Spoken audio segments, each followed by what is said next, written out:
No, stay where you are. Do not break the stillness of this moment, for this is a time of mystery. A time when imagination is free and moves forward, swiftly, silently. This is the Haunting Hour. Tonight's episode, The Thought.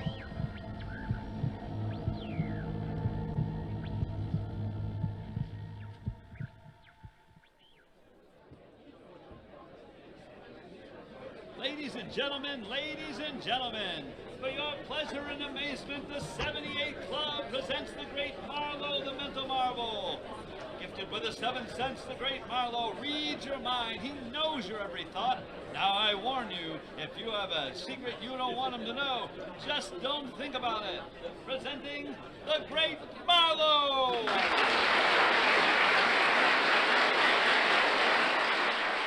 Thank you. Thank you. Thank you. Frankly, I can't explain the performance you're about to hear. Science, without explaining it, calls it telepathy, thought transference. I calls it hokum. The gentleman calls it hokum. Maybe. We will see. Now everybody in this room, concentrate. Think of a thing or a person. Concentrate. Think hard. I have a thought. Someone is thinking of the initials SG. Will the person... I was thinking SG. Thank you, young lady. You are concentrating on the name of Stanley Graber. Is that correct? Why, yes. Stanley is in the army, I believe, correct? Yes, he's a sergeant. And you want me to tell you Stanley's serial number? It's 340767. Is that correct? Why, yes, it is.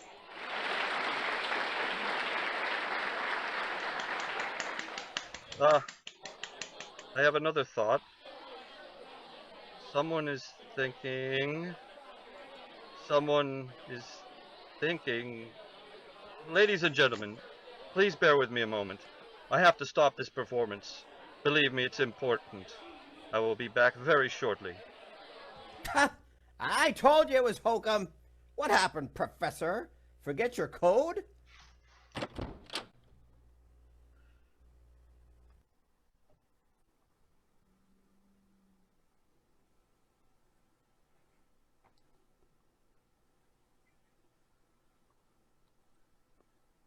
Marino, you're muted.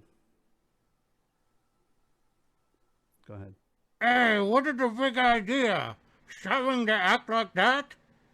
Where's your telephone directory, Marino? What are you trying to do? Ruin my club reputation? Shut up, Marino. Where's your...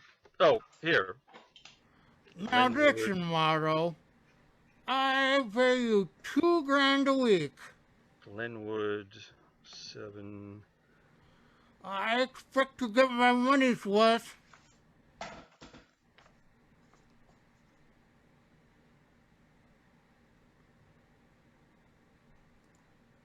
close the door. All right, but make it snappy.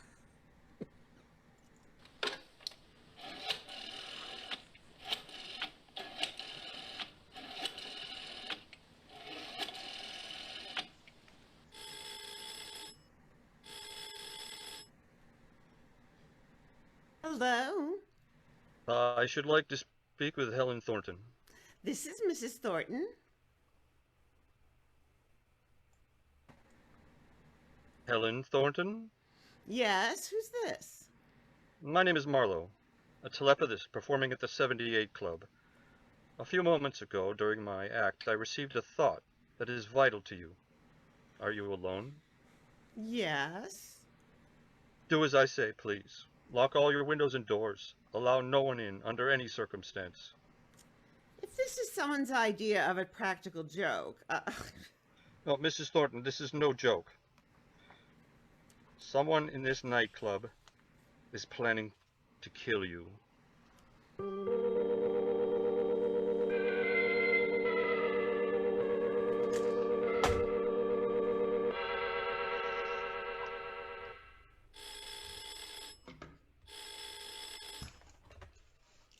Hello? oh, I've been trying to get you for hours. I know it's very late, but would you come over now, Mildred? Helen, what's the matter? Oh, Mildred, I'm so frightened. I'm all alone here. I don't know what to do. Well, where's Jack? He's out of town, and it's Marie's night off, and oh, I don't know what to do. What's wrong, Helen? You sound... Mildred, please, just come over right now, please. You could spend the night. Oh! Helen, what happened? What's wrong with you?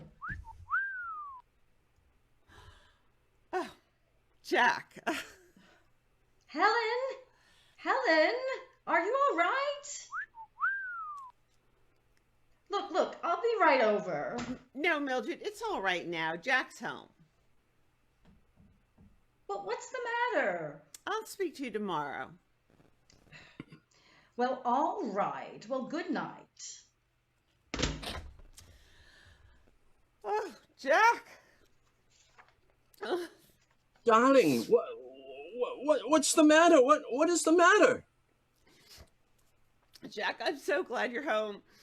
It's been awful, and I didn't expect you. And then when I heard the door,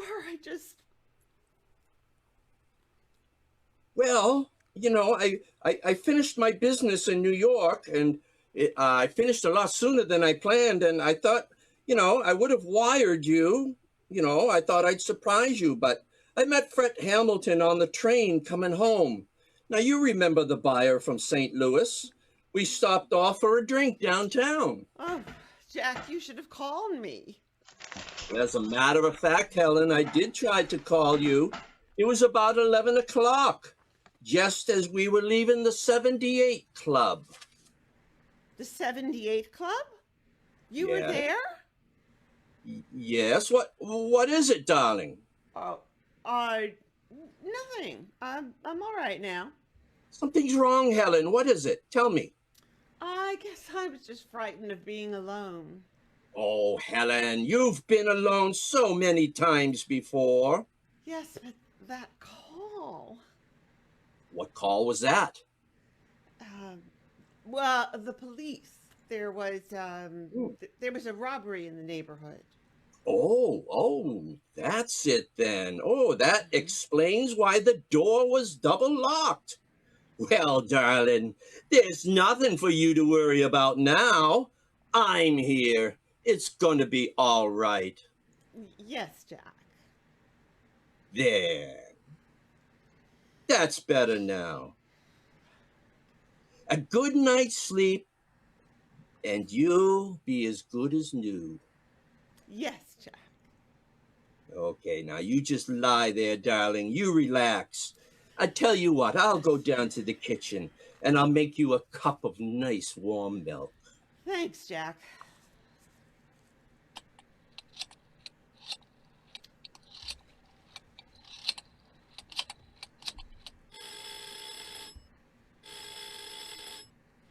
Hello? Paul? It's Helen. Didn't you get my message? I called twice.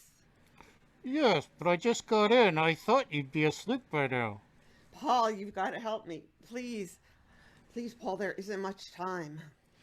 Helen, what's the trouble? He's going to kill me. What the? Jack's going to kill me. He came tonight and... Helen, what are you talking about? Paul, you have to believe me. Now listen, Helen, you probably had a bad dream. Is Jack there? Yes, but I've got to believe me. I know what he's going to do. Well, we'll straighten this thing out. Let me speak to Jack. No, you can't. Please. He's coming now. You'll never see me again alive. Goodbye, Paul.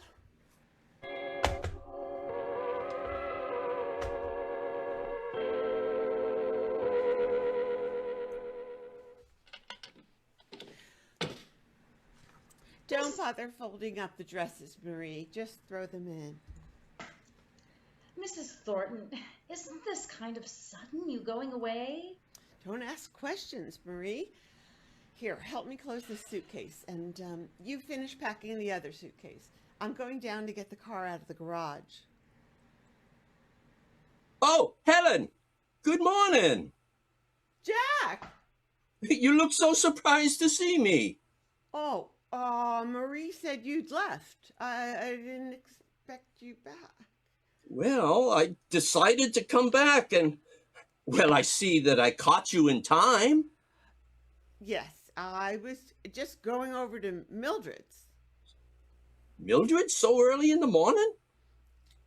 We have an appointment for golf. Golf? You're going to play golf in those clothes? Oh, well, yeah. Oh, darling, it's all right. Helen, I'll tell you why I came back this morning.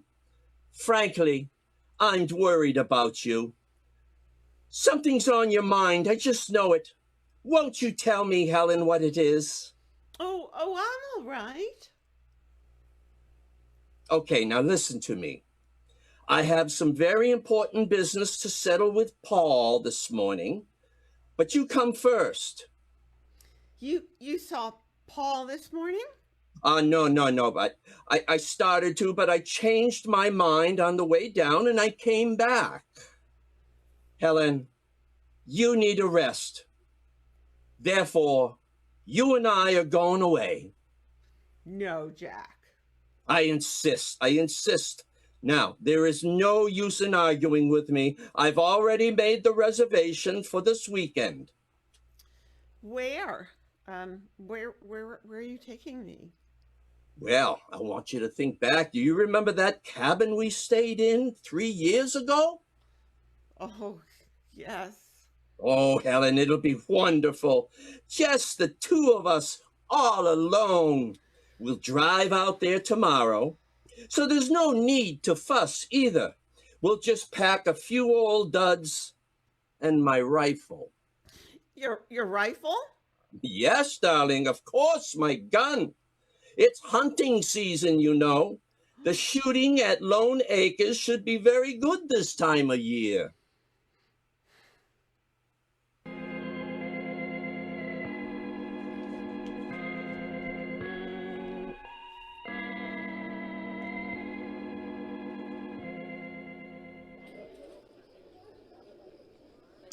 Now, Helen, what's this all about?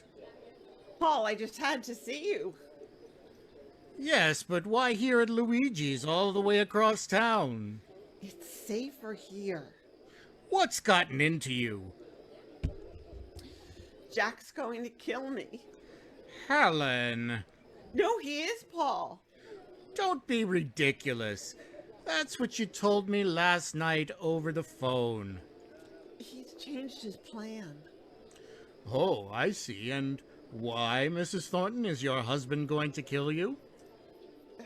Because he's jealous of you. Jealous? Ha! Jack jealous of me? Well, he knows what we once meant to each other, before I married him. Oh, of course he does. So what? Why, his winning you is a standard joke between him and me. Rivals in love, partners in business, and all that stuff. Ha! Come on, snap out of it. I think I better talk to Jack about you. Oh, no, Paul, you can't. But promise me you won't. All right, Helen, if you say so. Jack's taking me to Lone Acres tomorrow for Arrest, he says. Good, it's just what you need. I'll never come back alive. Now, Helen, get a hold of yourself. Everything will be all right. Your imagination's overworked, that's all. You should go to Lone Acres for a rest. It will do you a world of good. All right, I'll go, but I'm frightened. I'm so frightened. We'll be all alone, and he'll have his gun.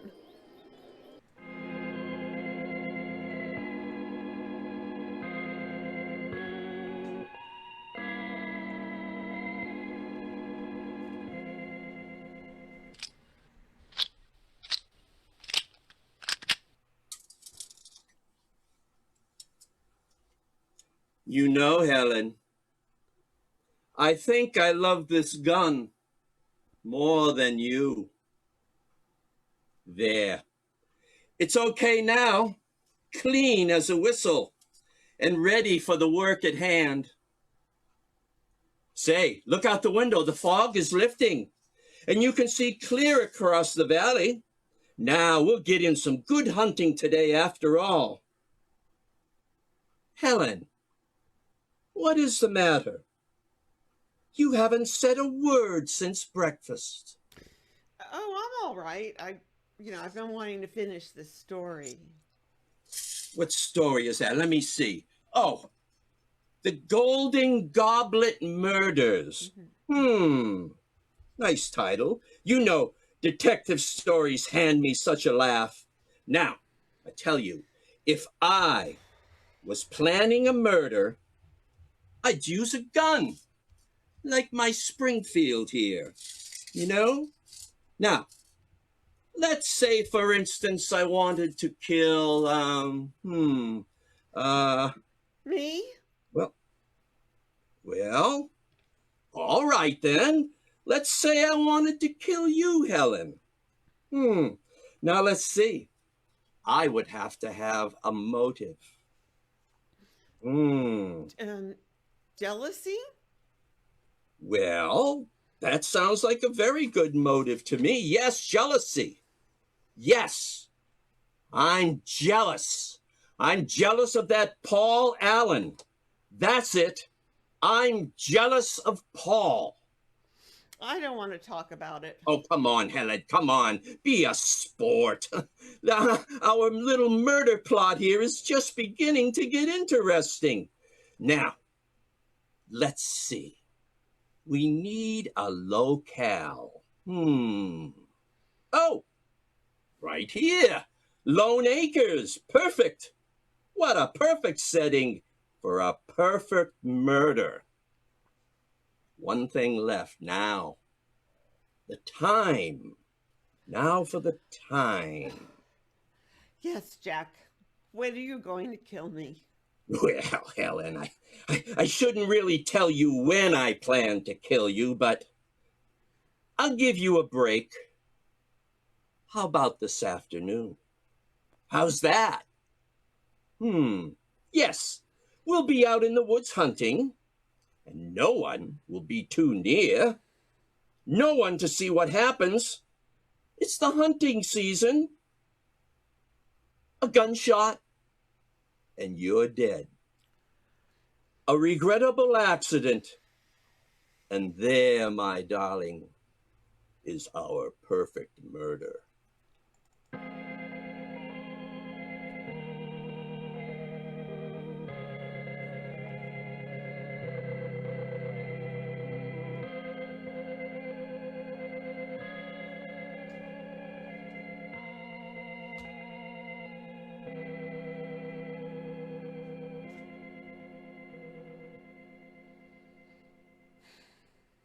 And now, a word from our sponsor.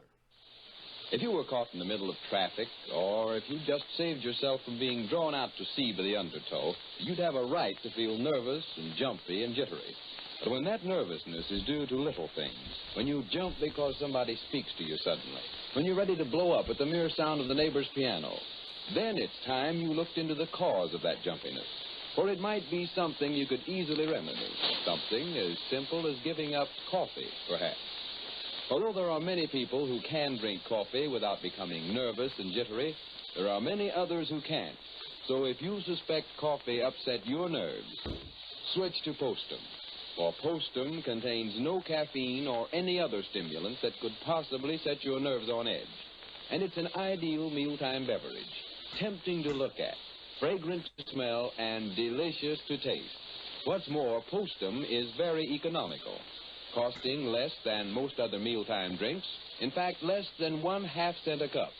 You can get it at any grocer's in 2 convenient forms.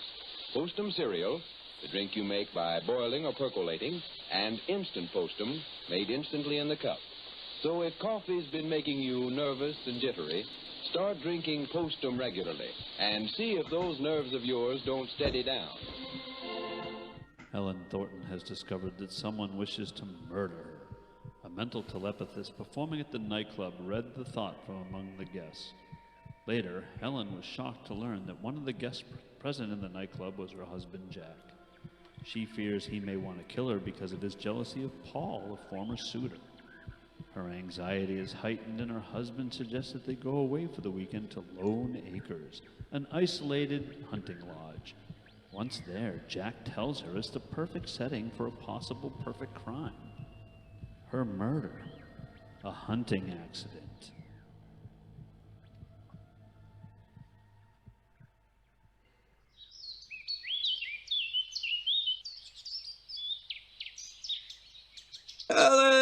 Helen, up this way. Follow this path around the bend here. Jack, Yeah? would you mind if I went back to the cabin? Oh, Helen, I'm just going to circle this hill. You wait right here for me. Jack, please don't leave me here alone.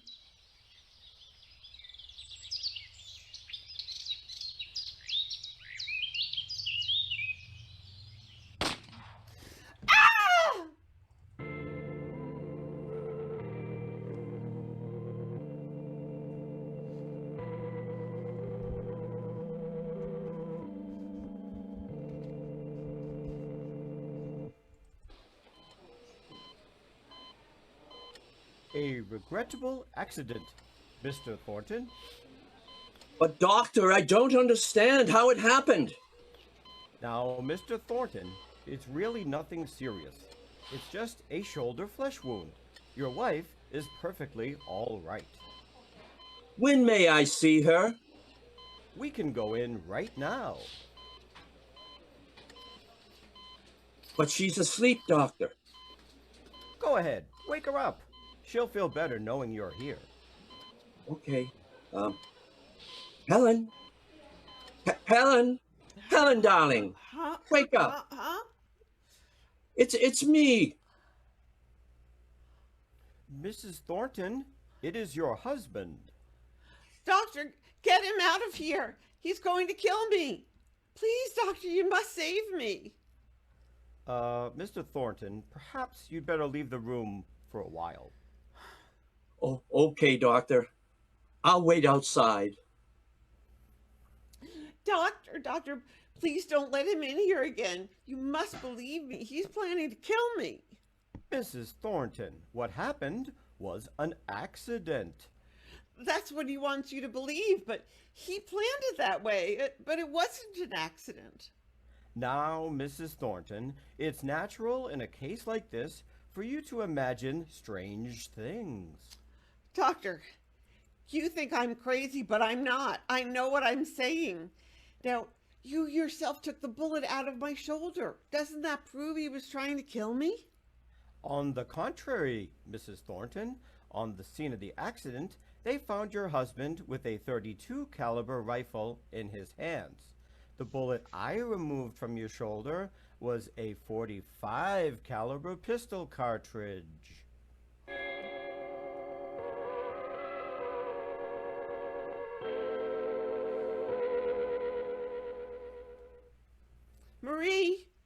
Marie?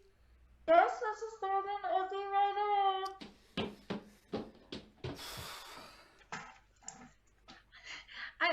I was just cleaning out the scullery, ma'am.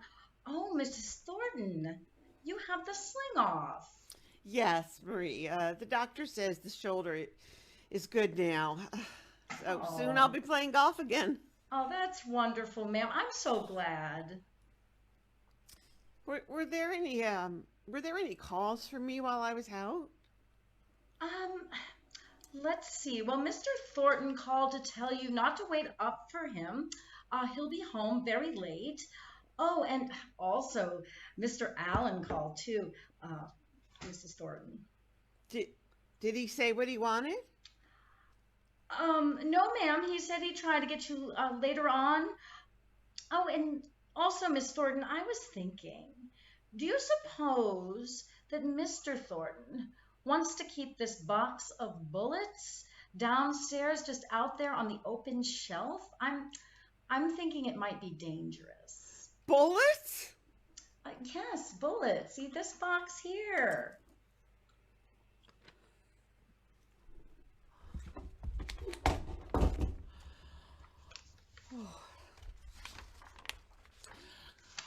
Let me see. That box says 45 caliber cartridges. 45 caliber cartridges.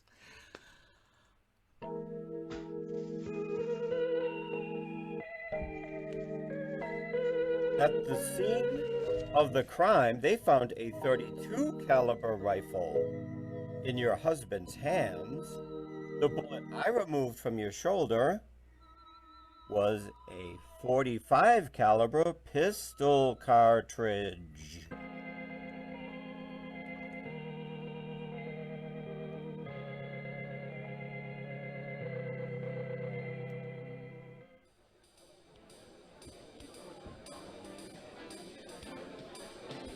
Good evening. You have a reservation, madam? No, I'm here to see the great Marlowe. Yes, madam. Perhaps a table on the side. This way, please. No, I've come to see him on a personal matter. He's expecting me. Oh, I see, madam. Albert, show this lady the great Marlowe's dressing room.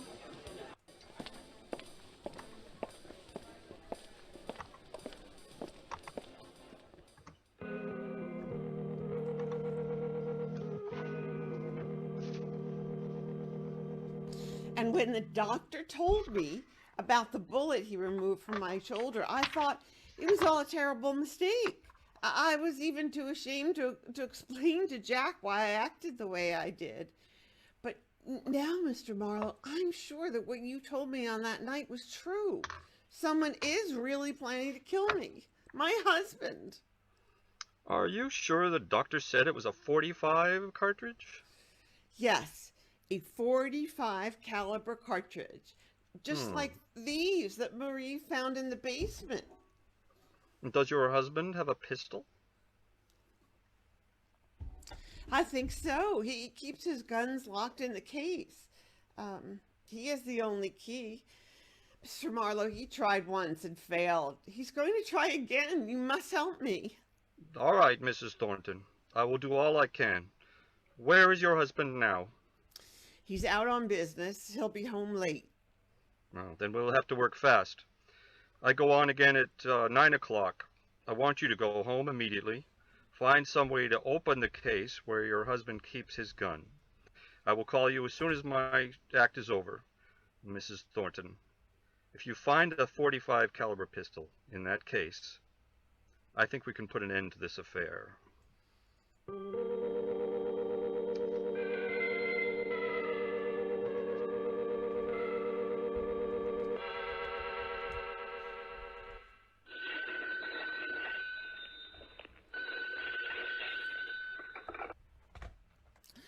Hello? This is Marlowe. I opened the case. There was no pistol. Mrs. Thornton. I've searched all through the house and I can't find it anywhere. He must have it with him. Mrs. Thornton. What can I do? I can't stay here tonight. He'll kill me. Mrs. Thornton, listen to me, please. You must come down here immediately. A few minutes ago, during my act, I received the murder thought again. Mrs. Thornton, in this nightclub, Mr. Thornton is here. My husband's There now? Yes, meet me in my dressing room. Be sure to come in through the back entrance and hurry. All right, Mr. Marlowe. Where am I supposed to be right now? Jack! Yeah. But he said you were standing there the whole time? You heard everything? I was standing here, so I heard enough. Yes. It's not you. Then who is it? At the 78 Club? Me? 78 Club? Helen, are you going to finally tell me what this is all about? Oh, it's not you. Okay. Yes, darling, I will tell you everything. Everything. I should have told you before. I wanted to. Oh, Jack, I need you so much.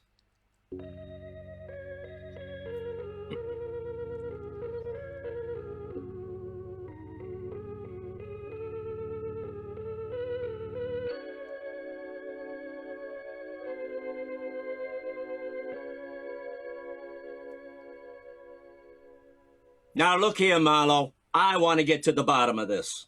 Mrs. Thornton and I have told you everything.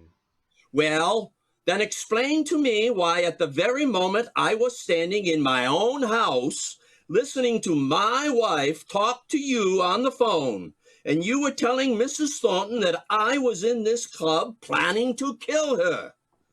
Oh, don't you see it, Helen, that this man is nothing but a cheap trickster? He's never even seen me before. Helen, why didn't you come to me when this all started? I was afraid. Because she thought you were the one, and so did I. That's why I assumed it was you sitting out there. Of course, I never saw you before you entered my dressing room a few minutes ago. You see, Mr. Thornton, I have a telepathic mind, not a magic eye. I know what your wife and I have told you is hard to believe. Well, I don't know what your game is, Marlowe, but I'll find out soon enough. Come on, Helen. We're going to police headquarters. That won't be necessary, Mr. Thornton. The police know about this. I told them. You have? The police are here now in this nightclub, Mr. Thornton. Whether you believe it or not, your wife's life is in jeopardy. Someone in this nightclub is planning to kill her. Perhaps this will convince you. You own a .45 caliber pistol with a serial number 75682? Why, yes. That's right, I do. Well, anyhow, it's a pistol I reported missing.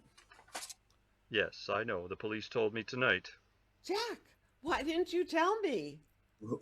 Well, darling, you've been so upset lately. I didn't want to cause you any more anxiety.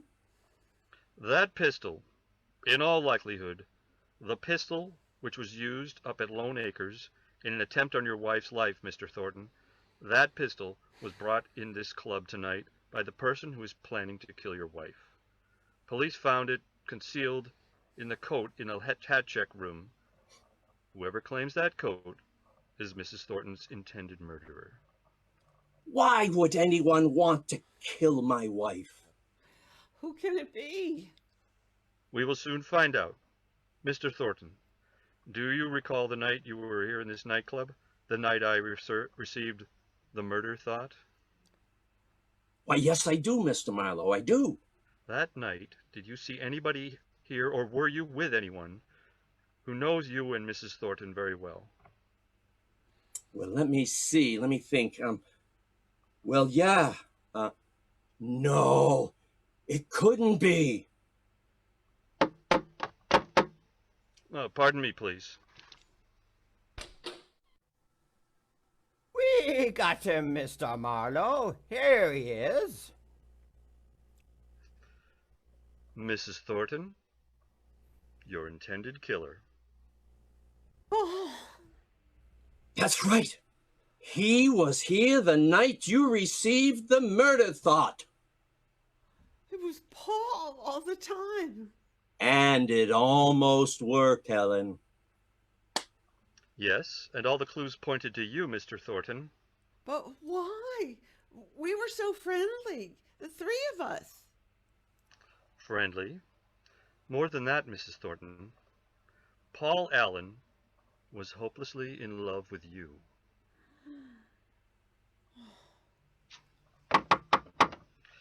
Marlowe, you're on! All right, I'm coming. Let's go, Alan.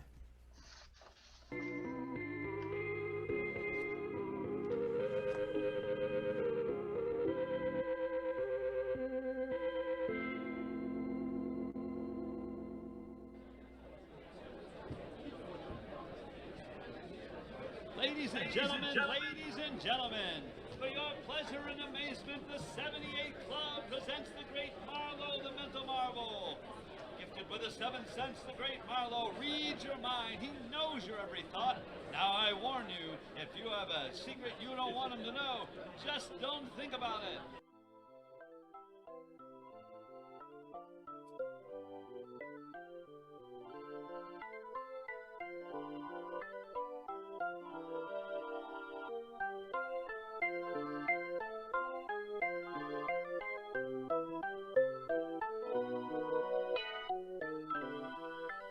Tonight's episode of The Haunting Hour, The Thought, originally was broadcast July 13th, 1945. Starring in the cast this evening as Helen was Pam Steinfeld. The role of Jack was played by Rick Cande. And taking on the roles of Marlowe, the doorman, stagehand, was David Sibel. Jason Campbell voiced the heckler, the doctor, and the policeman. Heard as Paul and Marino was Aaron Tornberg. And taking on the roles of Mildred, female audience member, and Marie was Cassiopeia Van Caelin. Tonight's original score of music was composed by Ms. Rachel Lee. I'm your host, Mark Hebert. We want to thank you for tuning in to WWHR Worldwide Hearing Room Radio Theater.